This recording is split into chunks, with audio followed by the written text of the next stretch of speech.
위한 예배를 다 같이 묵도하시는 거 드리도록 하겠습니다. 묵도하시겠습니다.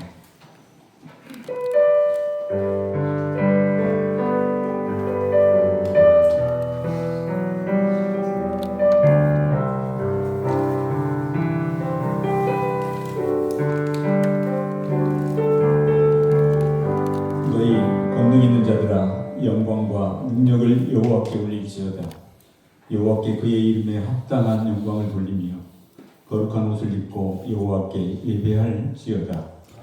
존귀하신 하나님, 전북로의 산하지교회 많은 장로님들을 기름 부어 세워주시고 오늘 이 시간 전북로의 장로의 수련회로 모일 수 있도록 은혜 주심을 감사를 드립니다.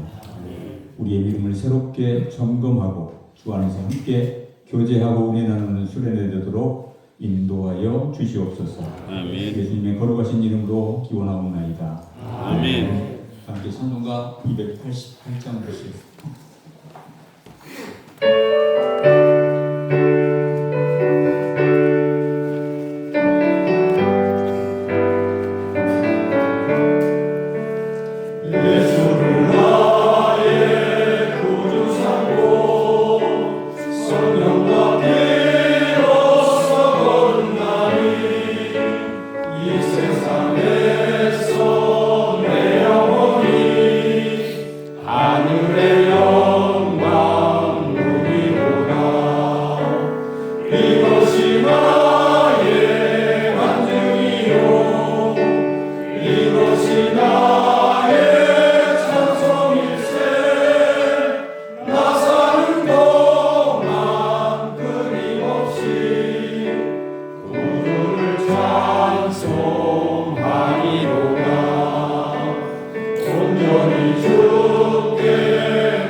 부회장이시며 직전회장이신 강림교회 성정수 장로님 기도해 주시겠습니다.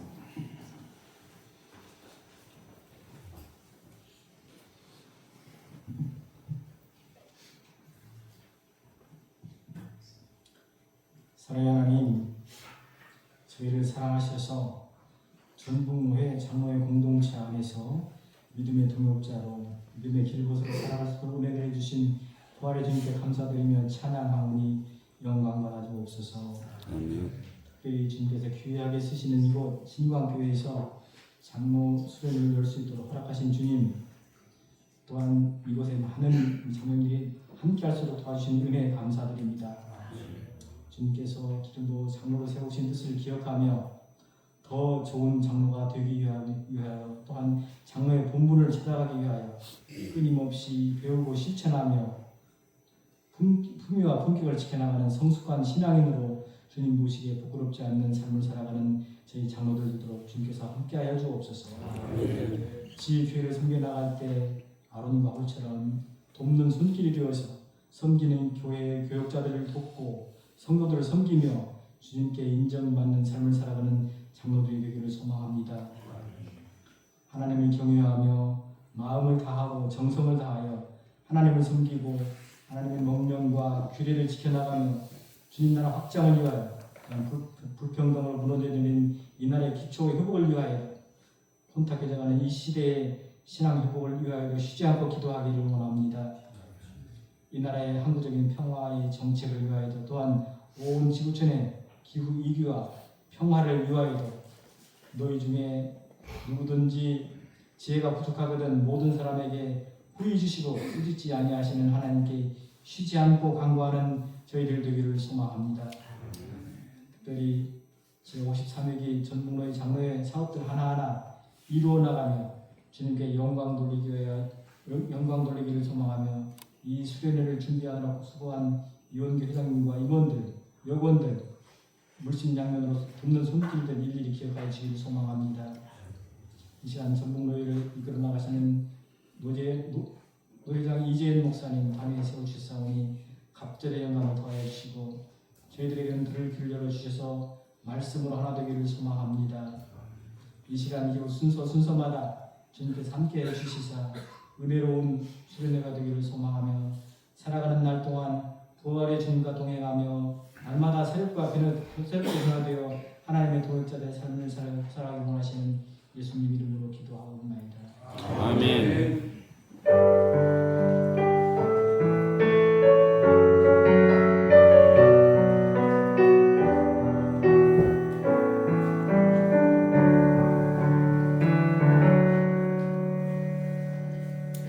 이 시간 전북로의 장로의 서기이신 수원동계 한인규 장로님 하나님 말씀 봉독해 주시겠습니다.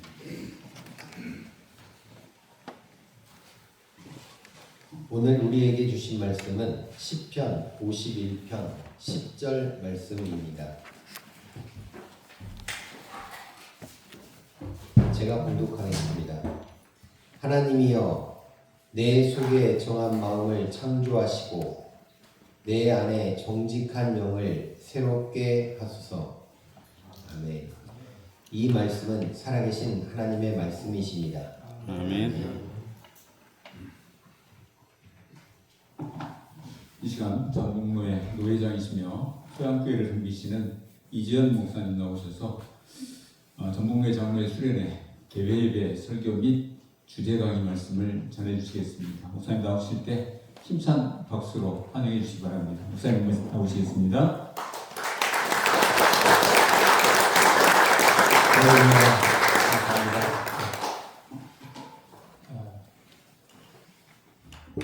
우리 장로님들 수련회가 목사님들 수련회보다 더 질서 있고 더 은혜로운 것 같아요.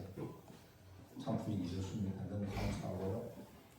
우리 전북로의 장로의 소망이 있고 나 삼국교회 소망이 있는 것 같습니다.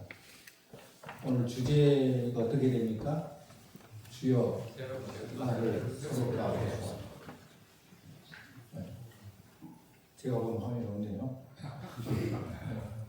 주여 나를 새롭게 하소서입니다. 이 주제는 누가 정했습니까?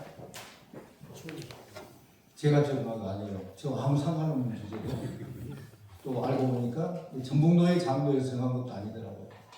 전국 장로회 연합회 경장련에서 정한 주제인 것 같습니다. 그래서 왜 이 주제가 나왔을까를 생각해 봅니다. 왜 이 주제가 나왔을까? 예를 들어서 새로운 마음으로 다시 시작하겠습니까? 새로운 각오로 다시 시작하겠습니까? 그런 말이 나올 때는 일이 잘 된단 말이에요? 안 된단 말이에요? 잘 안 되고 있다는 거예요. 그게 새롭게 하겠다는 거죠. 뭔가 새로운 마음으로 다시 한번 하겠습니다. 그러니까 지금 현 상태가 좀 안 좋으니까 새롭게 되지 않으면 안 되는 한계치에 도달했으니까 새롭게 돼야 되겠다. 그런 마음으로 주여 새롭게 하소서 주의를 정한 것 같아요. 교회 이름도 마찬가지잖아요. 그 교회가 처음 이름을 정할 때 우리가 소망이 필요하다. 소망적인 교회가 되면 좋겠다. 소망교회. 은혜가 부족하다. 은혜가 풍성한 좋은 교회가 되면 좋겠다. 은혜교회. 다 그렇게 이름을 정해요. 근데 그런 교회가 참 그게 부족하니까 그렇게 정한 거예요. 잘 하기를 위한 소망적인 마음을 담아서. 그래서 주여 날 새롭게 하소서.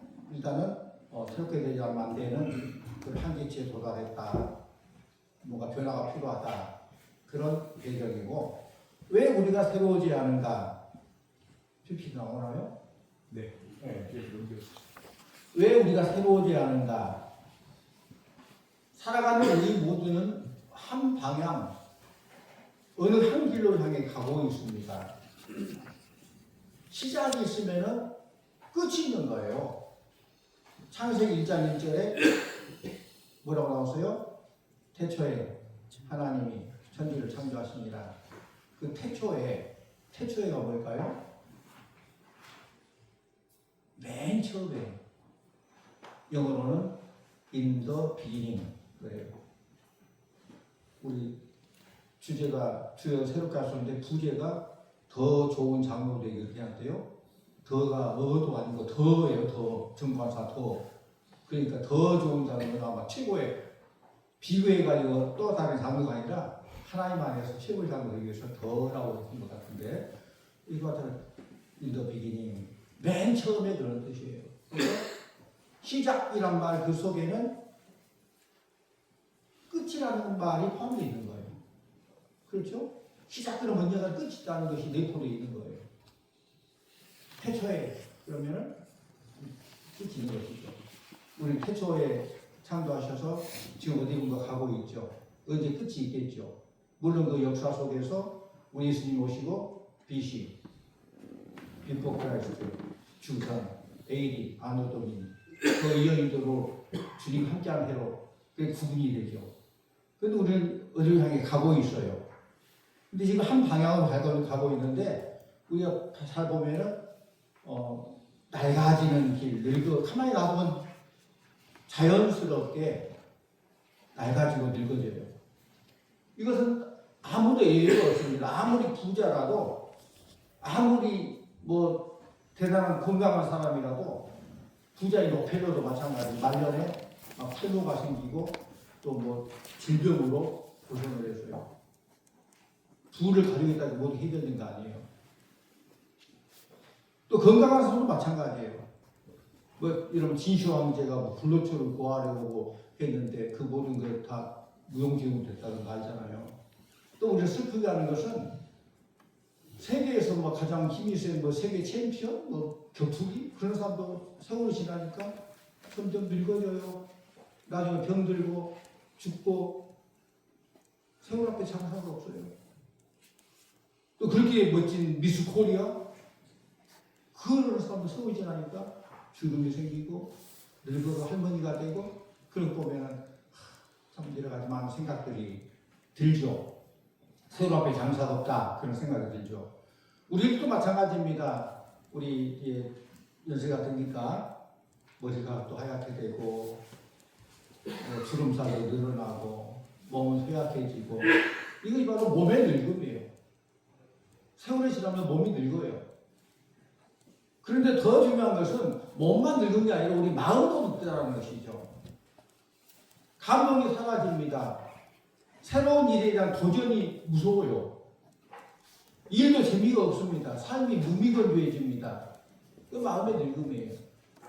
지금은 디지털 시대잖아요. 더 나아가서 AI 시대라고 이제는. 근데 우리는 아날로그에 멈춰 있어요. 그래서 뭔가 도전하고 뭔가 배워야 되는데 도전하기 싫어요. 나이가 60이 넘어지면은 이제 모든 게 만사가 좀 귀찮아요. 하는 게. 도전해서 킥을 잡은다면 젊은 사람 더 도망쳐 가버려요. 그러니까 참 많은 것들이 이게 마음까지 늙어지는 거죠. 우리는 또 가정에서는 가장으로, 교회에서는 장로님들과 중직자로 여러 가지 많은 일을 하잖아요. 맡겨진 사명에 또 나름대로 열심히 잘 감당한다고 우리가 열심히 하고 있는데 그럼에도 불구하고 마음속 깊은 곳에 이런 생각이 들어요. 믿고는 있지만 예전보다 뜨겁지 않은 점점 식어져가는 그런 신앙. 기도를 하고 있지만 메마른 느낌. 사명을 감당한다고 하지만은 책임감으로 하는 그런 것들. 사명에 대한 보람과 성취감이 있어야 하는데 구원의 기쁨과 감격으로 맡긴 사명을 감당해야 되는데 점점 식어지고 나태해지고 현실이 안주하려고 하고 무뎌지고 그런 영혼의 늙음이 있다는 것이죠. 몸도 늙고 마음도 늙어가고 우리 영혼도 늙어갑니다. 이것은 어떻게 보면 자연스러운 거예요. 자연이고 자연. 스스로 그럴 스스로 그게 되는 거예요. 세월의 흐름에 따라서. 그 자연이에요.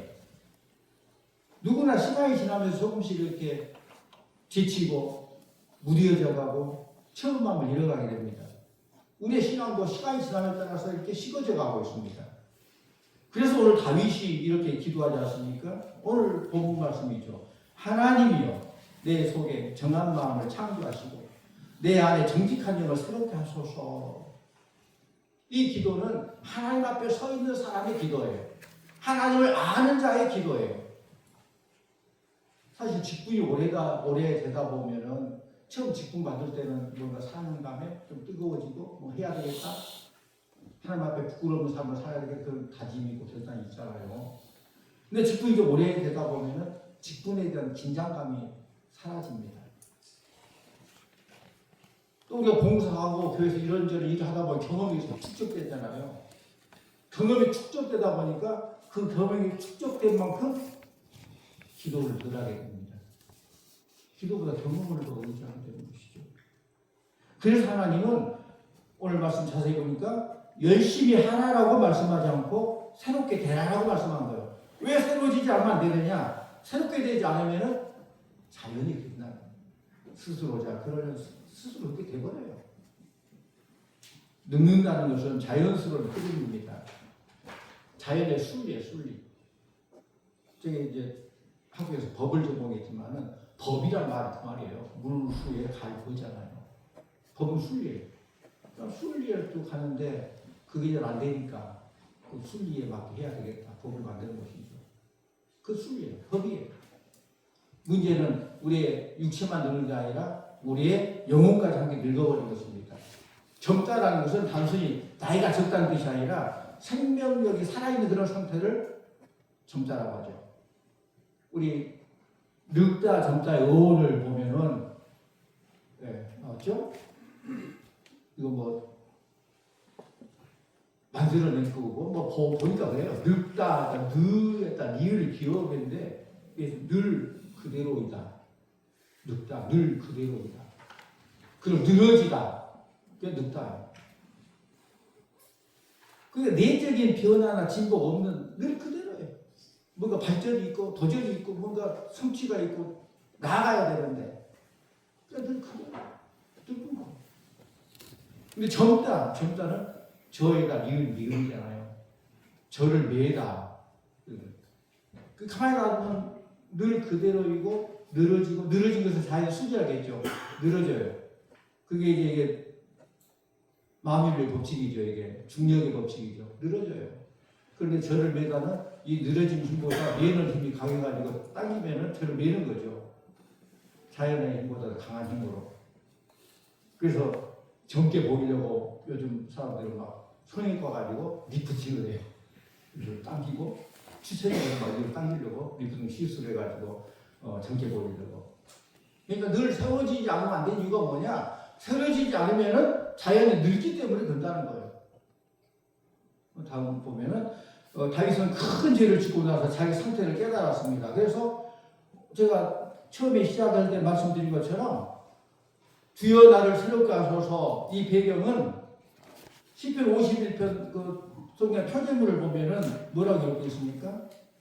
책 가지고 보면은 시편 51편 표제 보면은 다윗의 시, 인도자를 따라 부르는 노래, 다윗이 밧세바와 동침한 후 선지자 나단이 그에게 왔을 때 지으시라는 거예요.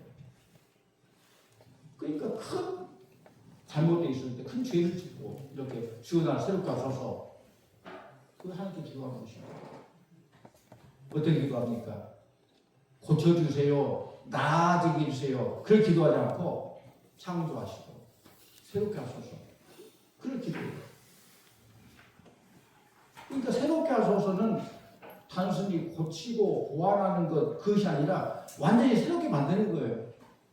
그 영어로 보면은 로드 리뉴비가 아니에요. 다시 새롭게 하라 그거 아니고 더 적극적으로 create in me a clean heart, O God.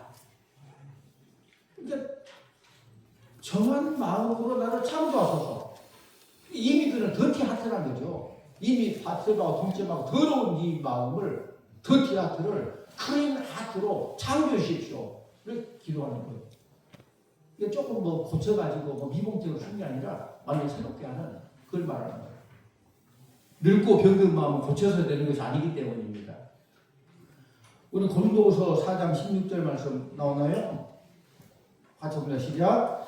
그러므로 우리가 낙심하지 아니하노니 우리의 겉사람은 낡아나 우리의 속사람은 날로 새로워졌다. 아멘. 아멘. 그렇습니다. 겉은 늙어도 속은 더 젊을 수 있다는 것, 이것이 바로 하나님의 은혜이죠. 하나님의 은혜. 어떤 분은 나이가 많지만은 기도할 때 감동의 눈물이 나오고 또 찬송할 때 감동이 있고 말씀을 들을 때 가슴이 뛰고 이런 분은 겉은 늙었지 모르지만 속은 젊은 사람이에요. 반대로 나이가 젊어서 감동이 없고 기도가 없고 하나님 없다면 이미 늙은 사람이에요. 다음 페이지 보면은 새롭게 하시는 주체는 누구냐?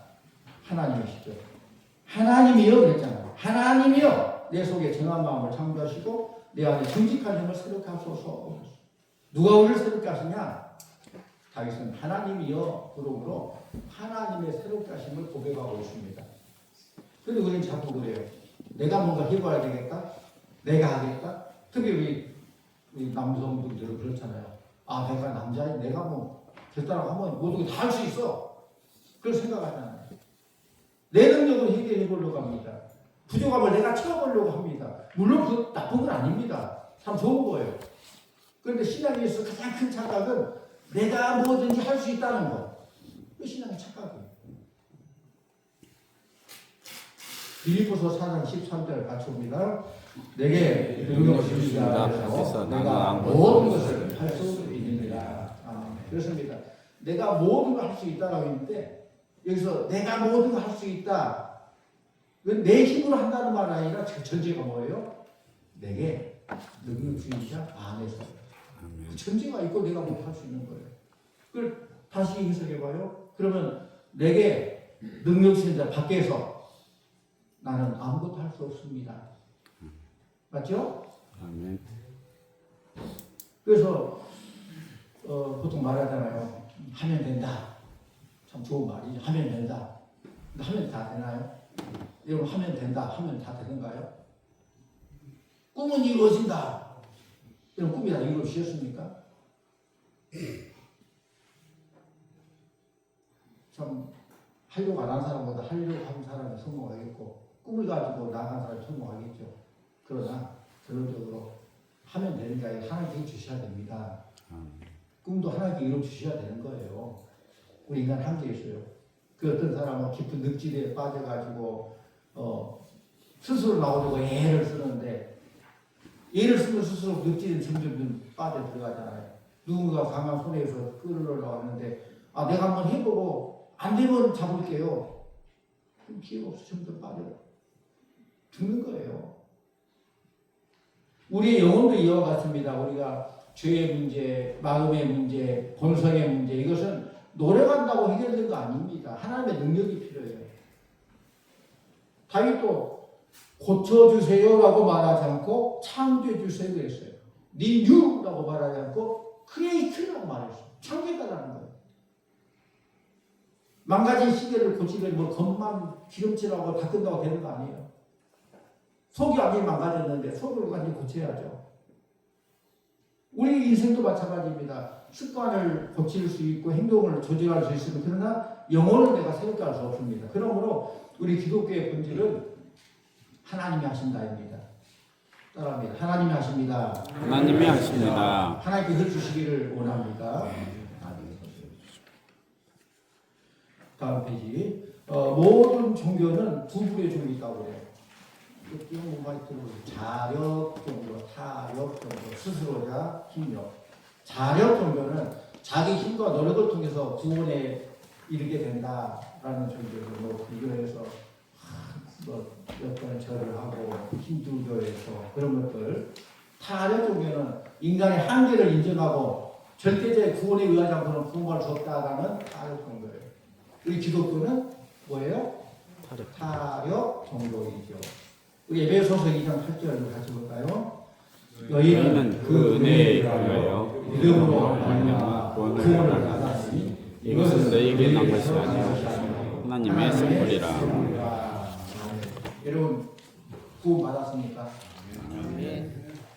너무 유치한 질문하니까 좀 대답하기 좀 그시가지고 제가 서울의 큰 교회 이제 부교육자로 가지고 강북마다 강북제 이렇게 5,000명, 7,000명 보육교회인데 부교육자로 가지고 맨 처음에 목사님 면접하면서 목사님 구원 받았어요?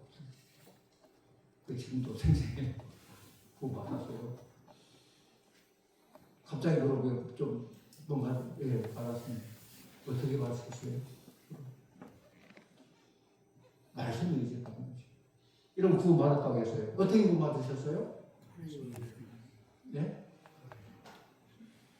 믿음으로 구원 받으셨죠. 믿음으로 구원 받으셨어요. 그럼 어떻게 믿어지셨어요? 우리 에베소 2장 8절 그 은혜에 의하여 믿음으로 말미암아 구원 받았습니다. 어떻게 믿어집니까? 은혜가 아니면 안 돼. 은혜에 의하여 믿음으로 구원받았지만 그 믿음 자체가 하나님의 은혜라는 거예요. 은혜는 어떻게 받습니까? 한 말씀 보니까 하나님의 선물이라고 했어요. 그리고 감사할 뿐이죠. 예수 믿는 거 감사, 구원받은 거 믿음으로 받고 믿음도 하나님의 은혜고 그 은혜는 하나님의 선물로 주셨으니 감사할 뿐이에요. 그러니까 어떻게 보면 더 노골적으로 말하면 구원은 믿음으로 받지만은 더 나아가 은혜로 받는 거예요. 하나님 은혜. 그래서 감사 많이 하시길 바랍니다. 하나님 은혜로 구원받은 것도 감사한데 또 하나님께서 이렇게 충성되기 위해서 장도랑 귀한 직분도 허락해 주시고 일할 수 있도록 해주시니 얼마나 감사합니까? 거룩하신 하나님과 우리 인간 죄인이 만나기 위해서는 만남의 절충도 하나님께서 내려오든가 우리 인간이 올라가든 그게 만남이 있지 않겠습니까? 근데 우리가 도저히 하나님께로 못 올라가죠. 인간은 뭐 뛰어가야 되는기라는 거죠. 인간이 뭐 노력하고 어떤 공로를 세우고 선행한다고 얼마나 뭐 합니까? 다 도토리 키치기고 다 거기서 보이죠. 하나님 오실 때 웃을 거예요. 개미 새끼들이 서로 내가 잘났다, 네가 잘났다, 내 허리가 굽다, 네 허리 굽다 막 싸우는데 우리가 볼 때는 참 웃은 거잖아요. 하나님 우리 인간을 볼 때 조금 잘났다고 막 교만하고 나무 없인데 그거 무시하고 얼마나 가소롭겠어요. 그래서 하나님께서 우리 인간은 아무리 노력해도 못 올라. 그러니까 하나님께 내려오신 거예요. 아직 내가 할 수 있다고 생각하고 있기 때문에 우리는 하나님 의지하지 못하죠.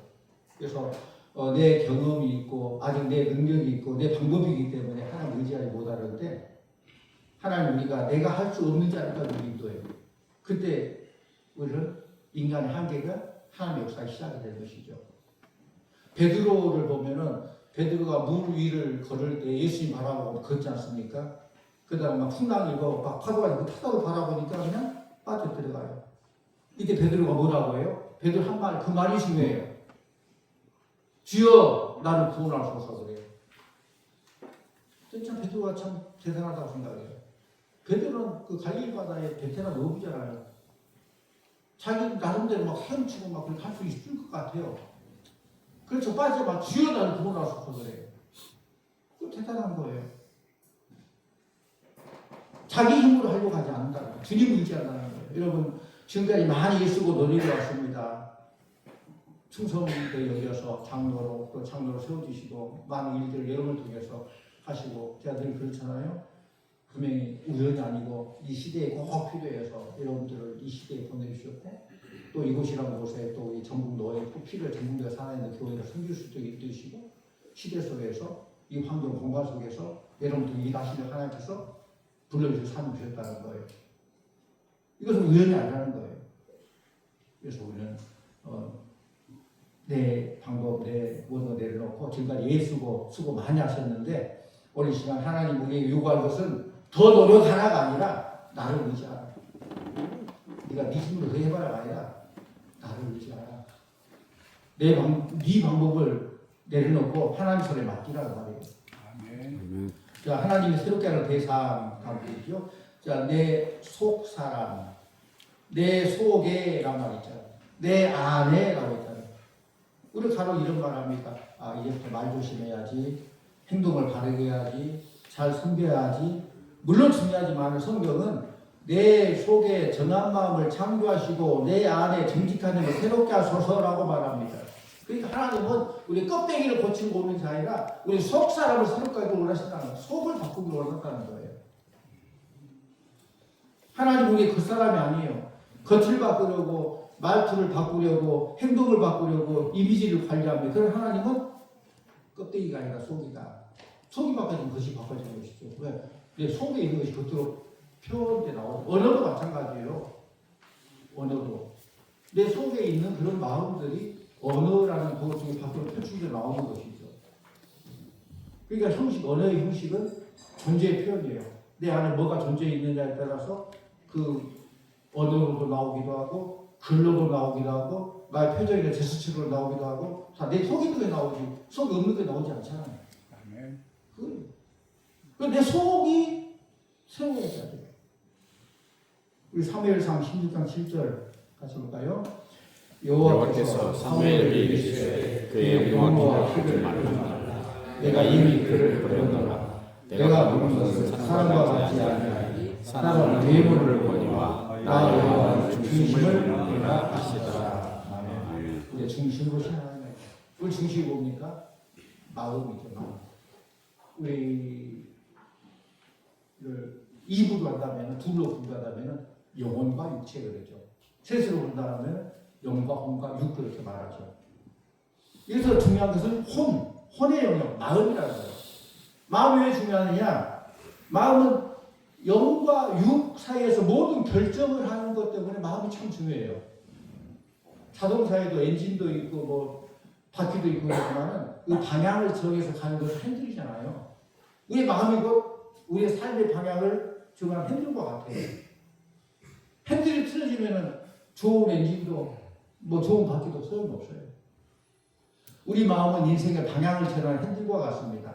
그래서 우리의 마음이 틀어지면은 믿음도 흔들리고 경험도 무너지고 또 다윗은 그래서 정한 마음을 창조해 주세요라고 기도했습니다. 왜 마음을 창조하도록 할까? 마음이 바뀌면 모든 게 바뀌기 때문에 그래요. 같은 상황에서 사람마다 반응이 다 다르잖아요. 우리가 가나안 땅을 정탐한 12 정탐꾼들 얘기 잘 알고 있지 않습니까? 돌아온 정탐꾼들이 어떤 사람은 감사한데 어떤 사람은 불편해요. 왜 그래요? 마음이 다르기 때문에. 마음이 무너지면 모든 것이 무너집니다. 하나님은 오늘 우리에게 이렇게 말씀하십니다. 겉을 고치라지 말고 속을 고쳐라 말씀하십니다. 다음에 보면은 자, 마음을 지키는 5가지 방법. 우리 잠언 4장 23절 같이 볼까요? 무릇 모든 지킬 만한 것 중에 더욱 내 마음을 지키라. 생명의 근원이 이에서 나니라. 마음을 갖고 있죠. 첫 번째로는 마음의 출입구를 잘 지키십시오. 마음의 문을 마음에 무엇이 들어오냐에 따라서 우리 마음이 달라져요. 그렇잖아요. 마음은 들어오는 것이 무엇이냐에 따라 상태가 결정됩니다. 마치 창고와 같아요. 들어오는 것이 들어와가지고 쌓이게 되는데 좋은 것이 들어오면은 좋은 것이 쌓이게 되고 나쁜 것이 들어오면 나쁜 것이 쌓이게 되고 그래요. 또 컴퓨터에도 인풋, 아웃풋 그러죠. 요즘 뭐 챗 GPT나 뭐 제미나이나 뭐 그런 것들 보면은 대단한 별걸 다 막 말해주잖아요. 그것이 뭐 대단한 지식이 있고 유능해서 그런 거 아니에요. 누군가가 인풋을 했기 때문에 입력을 했기 때문에 그것을 잘 연산작업해가지고 실력 아웃풋이 되는 거예요. 인풋이 없으면 아웃풋이 안 되는 거예요. 우리 마음 똑같아요. 무엇을 인풋했냐에 따라서 아웃이 달라지죠. 무엇을 보느냐, 무엇을 듣느냐, 무엇을 생각하느냐, 이거 중요하다는 것입니다. 그래서 미국 플러신학교 선교학교에서 제가 박사학위를 연수했어요. 참 좋은 학교, 캘리포니아에 있는 미국 플러신학교. 찰스 크래프트 선교학 교수는 이런 말을 했어요. 우리들의 마음속에 쓰레기만 치워도 성령님이 임재하십니다. 늘 성령이 우리 마음에 들어오시기 원하고 우리를 감화감동, 우리를 움직이기 원하시는데 성령님 그렇게 하기를 원하셔요. 근데 우리 마음속에 너무 많은 쓰레기, 많은 것, 나쁜 것들이 인풋되어 있다는 거예요. 창고에 그런 그 쌓여있다는 거예요. 그래서 마음의 쓰레기란 단순히 나쁜 감정이 아니라 우리 마음을 더럽히는, 우리 성령님이 들어오시면 막아버리는, 성령 역사를 막아버리는 그런 것들이 많이 있다는 거예요. 죄, 미움, 분노, 용서하지 못한 마음, 상처, 열등감, 두려움, 하나님보다 더 붙잡고 싶은 것들, 욕심이나 집착, 이런 것들이 마음에 쌓이면은 그 쓰레기들이 가득 찬 것처럼 성령이 역사하지 않는다는 거예요. 마음을 더럽히면 성령의 역사가 막히고 둔해지고 마음의 쓰레기를 치우면 성령의 임재가 드러나게 되는 것입니다. 그 비유했잖아요. 그 무슨 그런 비유를 했어요. 파리가 날아다니고 막 많이 오는데 파리를 없애려면 파리만 잡는다고 중요한 거 아니고 파리가 들끓게 되는 그 썩은 뭐 갈치 뺐다기 뭐 그런 더러운 것들 그걸 치워야죠. 그걸 안 치고 파리만 막 날린다고 해서 끝나는 거 아니에요.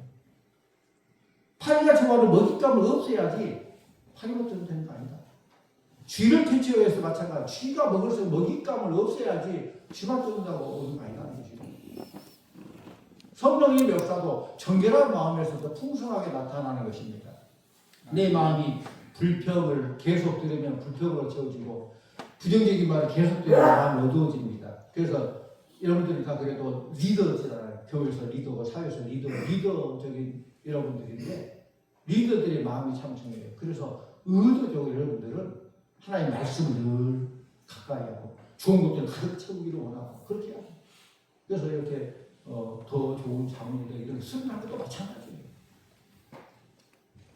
그 다음 페이지 보면은 마음을 하나님께 내려놓은 시간을 가지십시오. 우리 마음에 쌓이는 여러 가지 많은 것들 살다 보면은 참 세상 살이가 혼하고도가 많죠. 저도 이제 뭐 신학을 하기 전에 공무원도 좀 해보고 뭐 포항제철에 근무도 좀 해보고 조금은 사회를 또 알고 그것이 많이 도움이 돼요. 이렇게 공직에 있어갖고 포스코에도 좀 있다 보니까 근데 사람의 삶이 호락호락하지 않아요. 참 힘들어요. 살아가기가 참 힘들고 많은 스트레스가 막 쌓이게 되고 분노, 서로 이런 것들이 막 쌓이게 되는데 그 쌓인 걸 그대로 놔두면 안 된다는 거예요. 하나님 앞에 내려놓아야 돼요. 압력밥솥을 계속 등기를 빼지 않고 계속 가열만 하면 결국 폭발해버릴 거예요. 우리 마음도 마찬가지로 풀려야 돼요. 어디서 풀려야 되느냐? 하나님 앞에서. 그래서 짧게라도 하나님 앞에 뭐 미사하려고 다 동원해가지고 기도를 말고 있는 그대로 짧은 기도를 하면 내 마음이 이렇습니다. 솔직히 짧게라도 기도하는 거. 그것이 내 가지고 있는 모든 스트레스, 모든 긴장, 서운함, 피로 모두 푸는 거예요.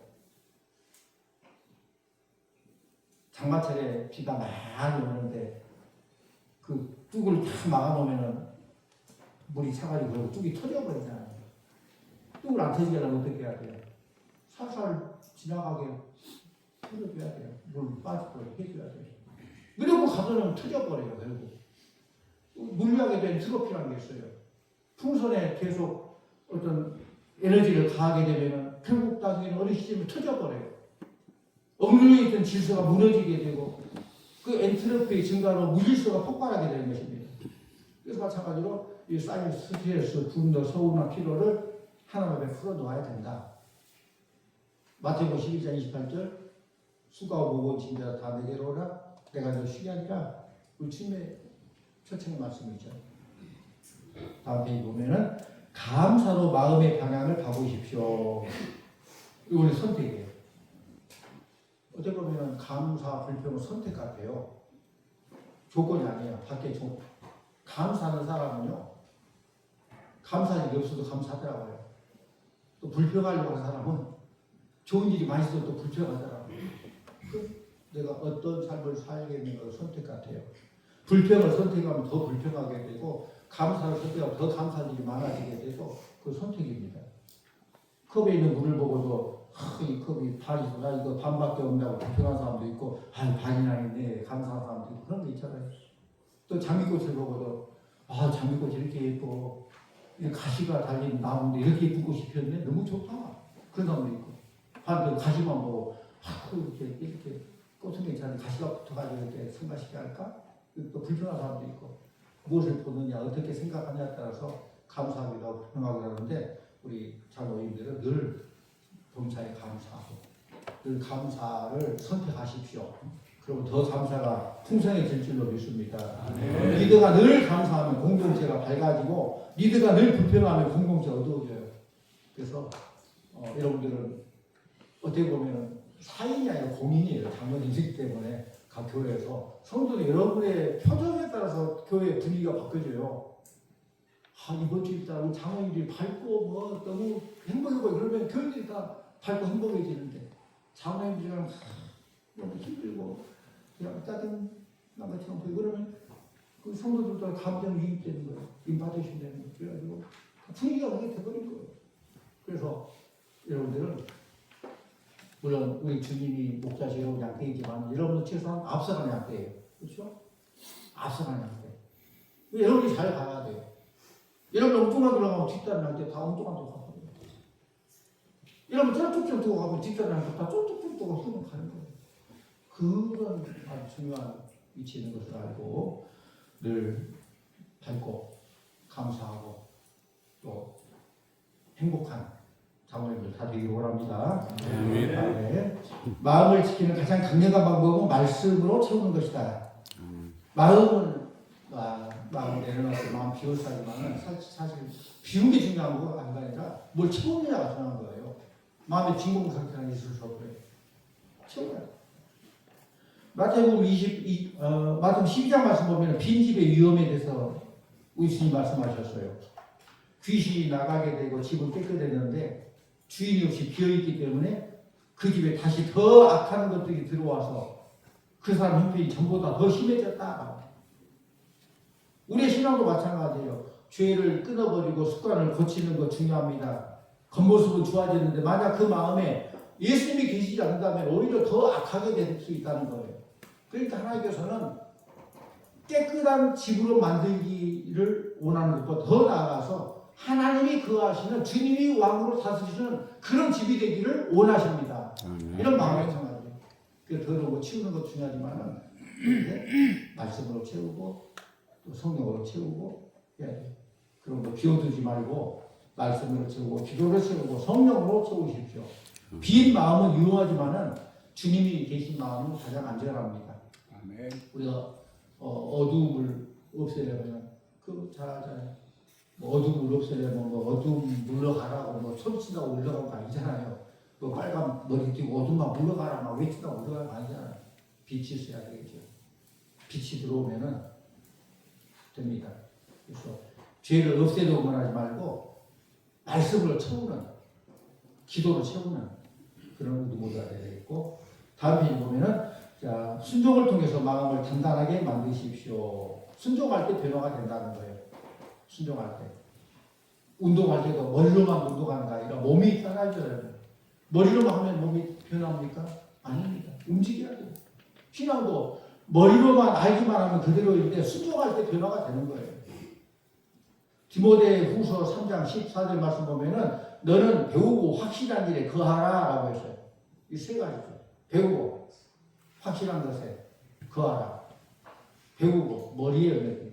배우고 확실한 것은 이 마음에 의뢰돼. 거하라는 삶의 실천에 의뢰돼. 보통 그렇게 곤충을 3등분하면 어떻게 되죠? 죽어요. 곤충을 3등분으로 분류한다면 머리, 가슴, 배 그렇게 분류를 해요. 근데 우리의 신앙도 마찬가지로 머리로는 배우고 가슴으로 뜨겁게 확실하고 감동받고 또 손과 발로 열심히 실천하고 그게 필요하죠. 근데 보통 머리는 많이 야해서 나는데 여기가 상당히 그것도 엄청 먼 것 같아요. 이거 한 40%가 이거이 멀어요. 그래서 좀 가슴이 와야 돼요. 가슴에 감압하는 거에 삶으로 연결돼야 되는데 그래서 배우고 확실한 거에 거하라.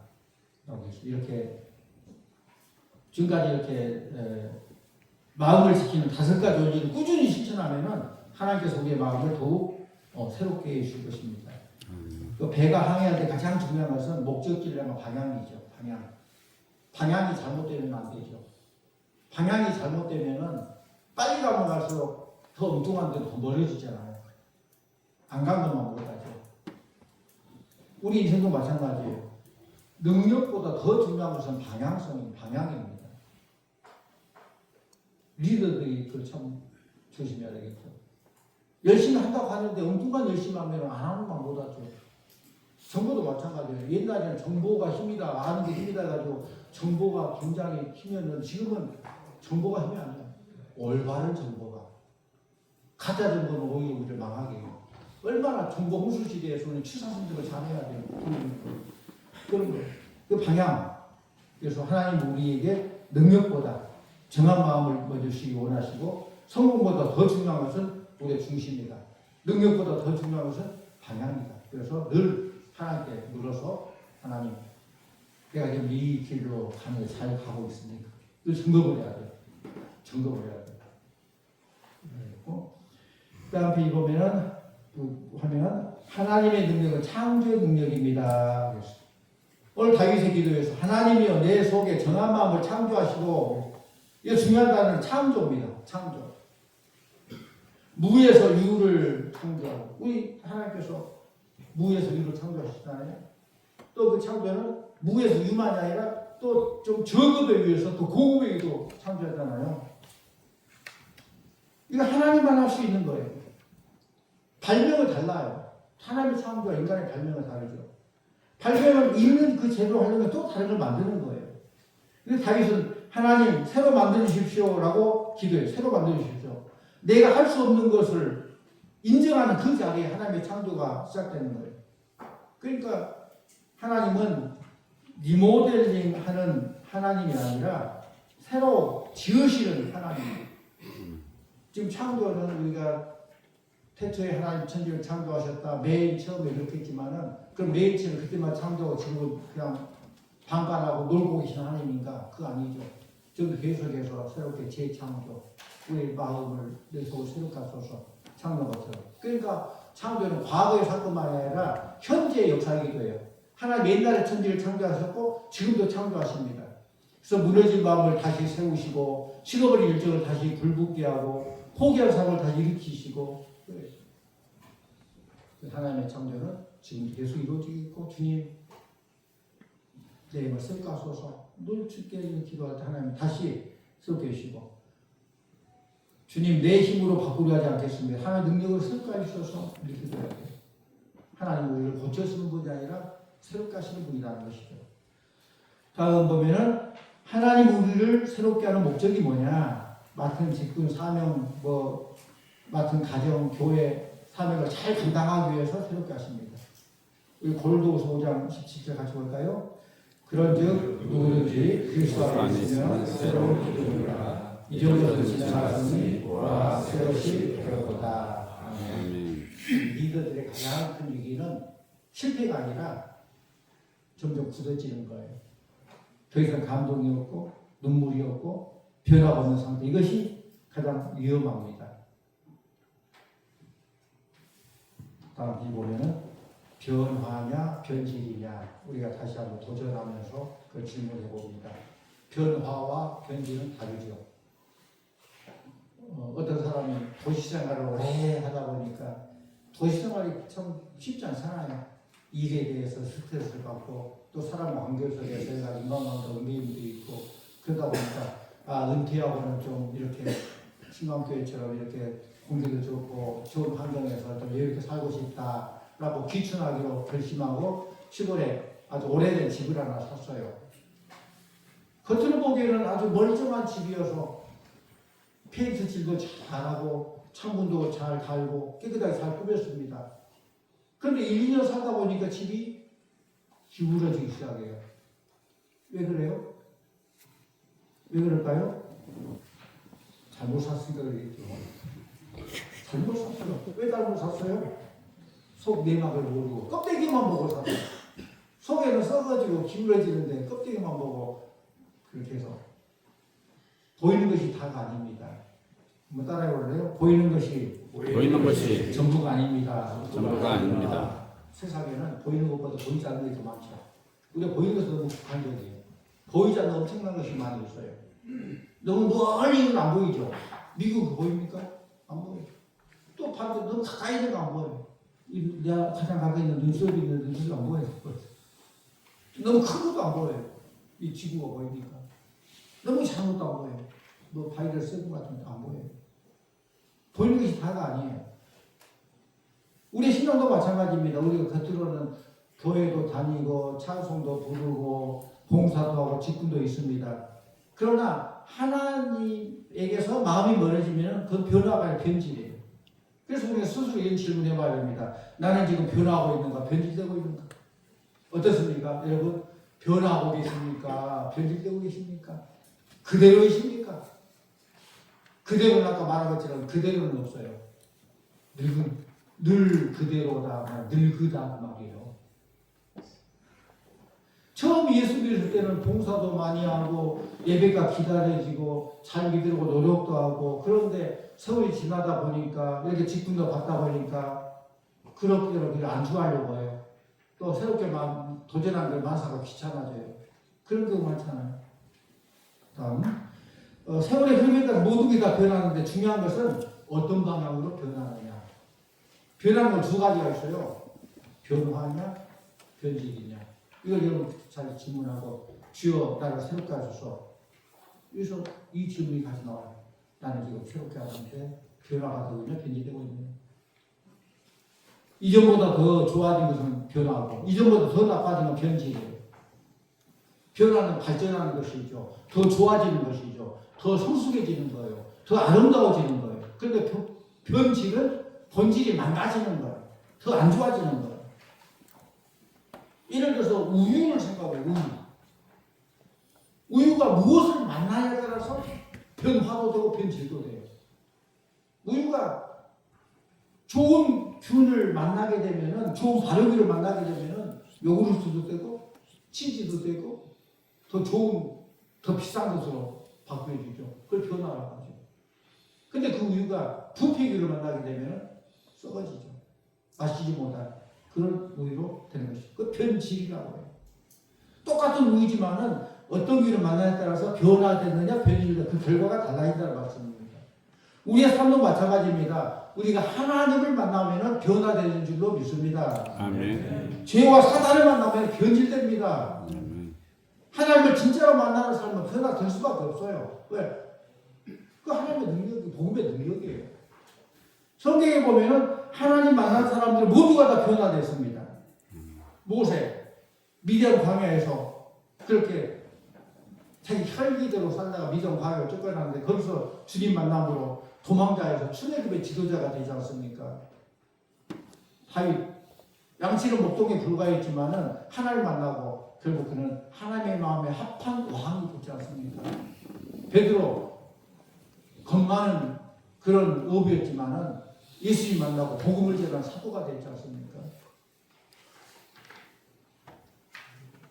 사도 바울 교회를 핍박한 사람이었지만 그 담배돌에서 부활해서 주님 만나게 되고 이방인에게 복음을 전하는 복음의 큰 그릇으로 쓰임받지 않습니까? 하나님 만나면 생각이 변하고 마음이 변하고 삶이 변합니다. 우리 고린도후서 5장 17절 같이 볼까요? 시작. 누구든지 그리스도 안에 있으면 나오네요. 네, 제가 할게요. 누구든지 그리스도 안에 있으면 새로운 피조물이다. 이전 것을 지나갔으니 보라 새 것이 되었도다. 신앙은 변화입니다. 성경에 보면 많은 기적이 나오죠. 무슨 기적이 나와요? 홍해가 갈라게 되는 기적, 병든 자가 낫게 되는 기적, 죽은 자가 살아나는 기적. 그래서 사실 이 세상 가장 큰 기적이 뭘까? 소망 없는 죄인이 예수 믿고 천국 백성 되는 거. 세상 속에서 마귀의 종로를 가진 사람이 예수 믿고 새 사람 되고 그리고 장로가 되고 하나님의 동역자로 일할 수 있도록 만들어주는 거. 미워하는 사람이 사랑하게 되고 이기적인 사람이 섬기는 사람이 되고 이것이 곧 복음의 기적인 줄로 믿습니다. 또 반대로 예수 믿는다고 하면서도 생각이 그대로이고 말도 그대로이고 삶도 그대로 하면 이것은 있을 수 없는 일. 아까 변화된 게 기적이었지만은 예수를 만나고도 변화되지 않는 것은 기적보다 더 큰 기적이에요. 있을 수 없는 일이에요. 교회 다니는데 변화가 없고 예배를 드리는데 성품이 변하지 않고 기도를 하는데 삶이 그대로라면 이것은 신앙의 모순입니다. 모순이 뭔지 아시죠? 모순이 뭐예요? 역시 다른 창모 방패 순결해요. 어떤 사람이 창도 팔고 방패를 팔았어요. 막 순전하면서 이 창은 어떤 것도 뚫을 수 있는 창입니다. 그래서 창을 팔고 또 방패 팔고 이 방패는 어떤 것도 다 막아내는 방패입니다. 그렇게 팔아요. 그때 어느 한 사람가 그럼 그 창으로 그 방패를 찔러보세요. 말이 안 돼. 앞뒤가 안 맞는 거잖아요. 그게 바로 모순이라는 거예요. 모순. 하나님을 만나면 반드시 변화되게 되어 있습니다. 빛을 만나면 어둠은 물러가고 불을 만나면 차가움이 사라지고 봄이 오면 얼음이 녹아지고 마찬가지로 하나님을 만나는 사람은 다 변화가 되는 거예요. 미움이 사랑으로 변하고 절망이 소망으로 변하고 죄인의 삶이 거룩한 삶으로 변합니다. 참된 신앙의 증거는 말이 아니라 이런 변화라는 거예요. 사랑하는 여러분, 우리의 신앙을 돌아보며 나는 교회에 얼마나 오래 다녔는가 아니라 나는 직분이 뭔가가 아니라 나는 예수님 때문에 얼마나 변화되었는가 이걸 물어야 돼요. 늘 우리가 그런 질문해야 돼요. 예수님 만나면 가정이 변하고 성품이 변하고 말이 변하고 삶이 변합니다. 그 변화가 세상을 향한 복음의 증거가 되는 거예요. 반대로 사람이 죄와 세상을 만나면 변질됩니다. 하나님 창조한 세상 원래 선하게 창조했잖아요. 인간이 죄를 만나게 되면 변질됩니다. 아담과 하와 보십시오. 아담과 하와가 하나님 형상으로 창조되었지만은 하나님 말씀을 거역하게 될 때 죄를 짓고 두려움과 부끄러움과 핑계의 사람이 되잖아요. 가인도 본래 평범한 사람이었지만은 죄가 마음에 들어오게 되니까 동생을 죽이게 되는 인류 최초의 살인자가 되지 않습니까? 가룟 유다 처음에 예수님의 제자였죠. 또 가룟 유다가 보통 제자가 아니잖아요. 얼마나 심해서 그에게 재정을 맡겼지 않겠어요? 그런데 돈과 세상을 사랑하다 결국 주님을 팔아버리는 그런 사람으로 변질돼요. 죄는 사람을 점점 변질시키는 힘이 있어요. 처음에는 작은 욕심이지만 나중에는 더 크게 됩니다. 처음에는 작은 거짓말을 나중에는 인생 전체가 거짓이 되어버립니다. 그래서 성경은 죄의 싹은 사망이다. 난 처음에 싹이라고 새싹인 줄 알았어요. 새싹이 아니라 죄를 지은 대가로 받는 보수하고 사망이다. 죄를 짓게 되면 죽는다는 거예요. 사람은 세상에 물들면 변질됩니다. 처음에는 믿음이 뜨거웠던 사람이 세상의 성공과 욕심을 따르다 보면은 신앙이 점점 식어버립니다. 처음에는 기도하던 사람이 세상에 바쁨에 밀리게 되면은 기도가 사라집니다. 처음에는 겸손한 사람이 세상에 안정과 칭찬을 받다 보면은 점점 교만해집니다. 그래서 그걸 잘 알아야 되고 우리가 물은 배를 띄울 수 있지만은 배 안에 물이 들어오면 그 배는 침몰하죠. 마찬가지로 우리 성도들, 우리 장로님들은 세상 속에 살고 있지만은 세상이 우리 안에 들어오면 우리가 변질될 수밖에 없어요. 죄는 무섭게도 조금씩 사람을 변질시킵니다. 세상에서 영원한 것은 하나님밖에 없는 모든 게 다 변질돼요. 금도 오기 싫어요. 처음에는 양심이 찔리지만 나중에 양심이 무디어져요. 그래서 화인 맞은 양심 그러잖아요. 화인 맞은 양심. 바늘도둑이 소도 깊은 그 말도 있잖아요. 화인 맞은 양심. 화인 불도장, 불도장. 쇠에 불을 달고 가지고 화인을 찍어요. 그럼 얼마나 아프겠어요. 그럼 나중에는 그 감각이 없어, 감각. 죄를 지어도 감각이 없어. 무뎌져 버려요. 그리고 그것은 또 계속 영국이 남아요. 그 확인받은 것입니다. 우리는 늘 성령 충만하게 해서 죄에 민감하게 되죠. 조금만 것도 민감하고 안 있으면 안 되겠는데 깨닫게 되고 그런데 점점 확인받으면 안 되죠. 처음에는 죄가 두렵지만 나중에 죄가 습관이 됩니다. 그래서 성경은 적은 누룩이 온 덩이를 퍼진다 했어요. 온 덩이 퍼진다. 작은 죄가 결국 사람들의 죄를 변질시킨다고 했습니다. 사람은 죄를 만나면 변질되고 하나님 만나면 변화가 됩니다. 아멘입니까? 네, 세상 우리를 망가뜨리지만 우리 예수님 우리를 새롭게 하십니다. 예수님은 죄인을 의인으로 절망을 소망으로 죽음을 생명으로 바꾸시는 우리 예수님입니다. 그 날마다 우리가 주님을 가까이 하고 말씀을 가까이 하고 기도를 가까이 해야 돼요. 그때 하나님께서는 우리를 변질된 삶이 아니라 변화의 인생으로 만들어 주실 줄로 믿습니다. 하나님께서 원하시는 것은 변질이라는 변화예요. 그러니까 변질은 마음이 식어버리는 것입니다. 처음 사랑을 잃어버리는 것입니다. 세상과 타협하는 것입니다. 겉모습은 신앙인 같지만 속은 이미 영적으로 썩어버린 상태예요. 그리고 하나님은 하나님의 변화는 달라요. 성품이 변합니다. 언어가 변합니다. 삶이 변합니다. 사랑이 더 깊어집니다. 마치 아까 말씀드린 것처럼 우유가 요구르트하고 치즈가 되는 것처럼 하나님의 은혜를 만나면은 더 가치 있는 사람으로 바뀌게 될 줄로 믿습니다. 더 가치 있게 된다는 거예요.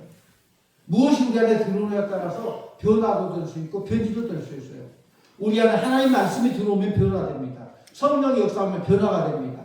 기도가 살아있으면 변화가 됩니다. 그러나 세상 욕심, 미움, 분노, 교만의 죄가 들어오면 신앙이 변질되게 돼요. 그래서 성경은 지킬 만한 것보다 더욱 내 마음을 지키라. 잠언 4장 23절에 말씀하고 있습니다.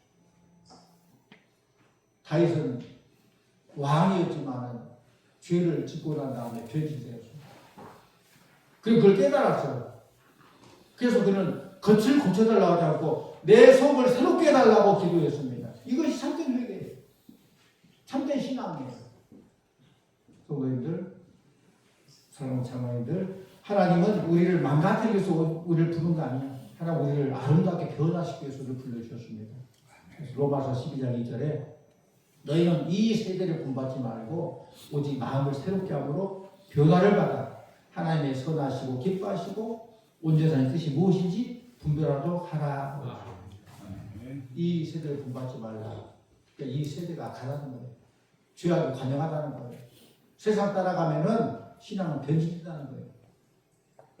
처음 예수 믿을 때는 참 감동이 있었죠. 예배가 기다려지고 주일이 빨리 와야 되는데 왜 주일이 이렇게 늦게 오나. 이제 오래되다 보니까 벌써 주일이네. 예배에 기다리지 않고 감동이 사라지고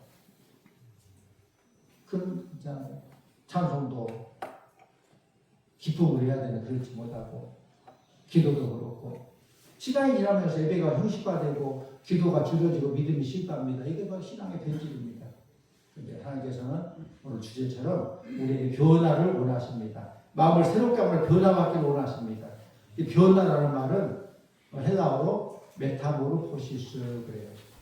메타모르포시스. 한번 따라해봐요. 메타모르포시스. 메타모르포시스. 방어도 잘하시네요. 메타모르포시스. 이 말은 무슨 뜻이냐? 애벌레가 나비로 탈바꿈한다. 그런 뜻이에요. 그게 바로 변화. 본질이 바뀌는 변화를 말해요. 성령이 역사하시면은 화를 잘 내는 사람이 온유해지고 욕심이 많던 사람이 나누는 사랑의 나무의 사랑을 살게 되고 미워하던 사람이 용서하는 사람이 되고 이런 복음의 능력이 있는 거예요. 어떤 교회에 한 집사님이 있었는데 그 집사님의 남편이 술을 너무 좋아했어요. 주님을 좋아해야 되는데 술 진짜 주님을 좋아해요. 술 너무 좋아하고 교회를 아주 싫어요. 그래 그 부인 집사님이 그 남편을 사랑한 마음으로 남편을 위해서 신년을 기도했어요. 어느 남편이 술에 취해서 교회 앞을 쫙 지나가고 있는데 교회에서 찬송소리가 막 들리더래요. 근데 그 찬송소리를 들리는데 자기가 막 눈물이 나오는 거예요. 자기가 눈물이 나와요. 그날 이후에 이 남편이 술을 끊고 가정을 사랑하고 교회에 출석하게 되고 교회를 섬기는 사람이 되었어요. 사람들이 그게 묻습니다. 아니 어떻게 그렇게 변했습니까? 어떻게 그렇게 변했습니까? 그 사람 이렇게 말합니다. 내가 변한 것이 아니라 주님이 나를 바꾸어 주셨습니다. 아멘. 이것이 복음의 변화예요. 사랑하는 우리 장로님들, 다시 중요한 질문으로 마무리합니다. 나는 변화하고 있는가? 변질되고 있는가? 세상 따라가면 변질됩니다. 말씀 붙잡으면 변화가 됩니다. 기도하는 사람은 변화됩니다. 예수님 바라보는 사람은 변화됩니다. 우리 모두가 세월의 흐름에 따라서 뭐 육신은 낡을지 모르지만은 우리 소사람 날로 새로워지고 세월이 갈수록 더 겸손해지고 더 사랑하고 더 예수님 닮아감으로 변질되는 신앙이 아니라 영광에서 음광에 변화되는 그런 신앙이 되기를 원합니다. 아멘. 우리의 믿음은 시간이 지난다고 저절로 자라는 것이 아닙니다. 그래서 말씀으로 기도로 채워지고 말씀으로 기도로 자라야 돼요. 신앙의 목표는 성공이 아니라 예수님 닮아가는 거예요. 그래서 거룩하는데 거룩은 주님 닮아가는 그런 삶입니다. 사랑하는 장로님들, 사람은 나이가 들면 자연스럽게 늙어가지만은 믿음은 나이 들수록 더 깊어져야 됩니다. 세월이 지나갈수록 변질되는 사람이 아니라 예수님 닮아가는 변화의 사람이 되기를 원합니다. 아멘. 주여 나를 새롭게 하소서. 저를 새롭게 되어서 다시 한번 여러분 지금까지 잘하고 있지만 우리 지금 더 열심히 하는 말 하지 않잖아요. 다시 새롭게 하소서. 다시 새롭게 창조해 주셔서 다시 한번 이 시점에서 다시 새롭게 새 출발해서 이제까지 잘하고 오셨습니다. 남은 삶 마무리가 중요한 거예요. 여기까지 잘 달려오셨고 마라톤에서도 42.195km지만은 한 30km 정도 되면은 지쳐서 더 이상 뛸 수 없는 그 극한 지점이야. 그 데드포인트, 사점이라고. 그것만 잘 이겨나가면은 이제 끝까지 잘 뛸 수 있는 거예요. 여러분의 삶이 지금 데드포인트 지점이 왔는지 모르겠지만 다시 한번 새롭게 하고 남은 삶 더 힘을 내셔서 하나님 기표만 걸리고 변화된 축복된 장로님들, 축복된 여러분의 사역 교회가 되시기를 간절히 축원합니다. 아멘. 사랑의 아버지 하나님, 오늘 이 시간 우리 장로의 수련을 통해서 주여 나를 새롭게 하소서 주제로 우리의 삶을 다시 한번 돌아보게 하시니 감사드립니다. 아멘. 우리 겉모습만 변하는 신앙이 아니라 우리 안에 정직한 영을 새롭게 하여 주시옵소서. 아멘. 세상을 따라가며 변질되는 삶이 아니라 예수님 닮아가는 변화의 삶을 살게 하여 주시옵소서. 아멘. 우리 모든 주의 종들이 세월이 갈수록 더 주님 닮아가는 믿음의 장로님들 되게 해주시고 사역이 아름답고 늘 보람있고 기쁨있고 열매가 풍성하여서 하나님의 사랑과 칭찬이 되고 하늘의 상급이 되는 복된 장로님들 다 되게 하여 주시옵소서. 아멘. 예수님 이름으로 기도하옵나이다. 아멘.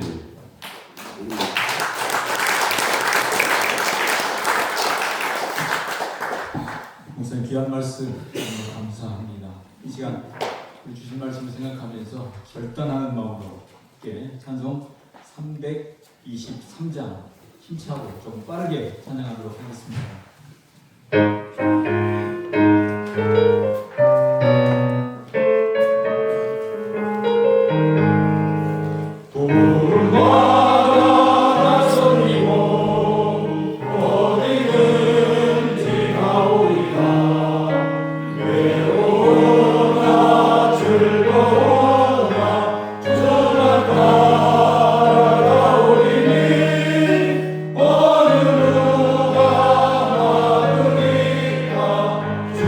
주의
마치도록 하겠습니다.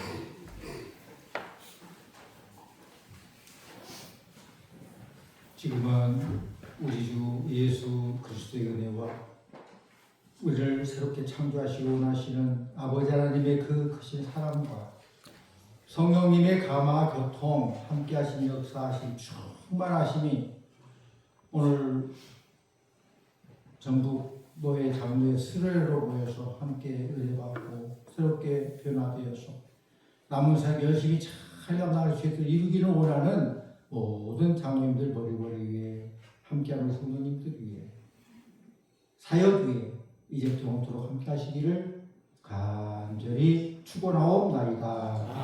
아멘.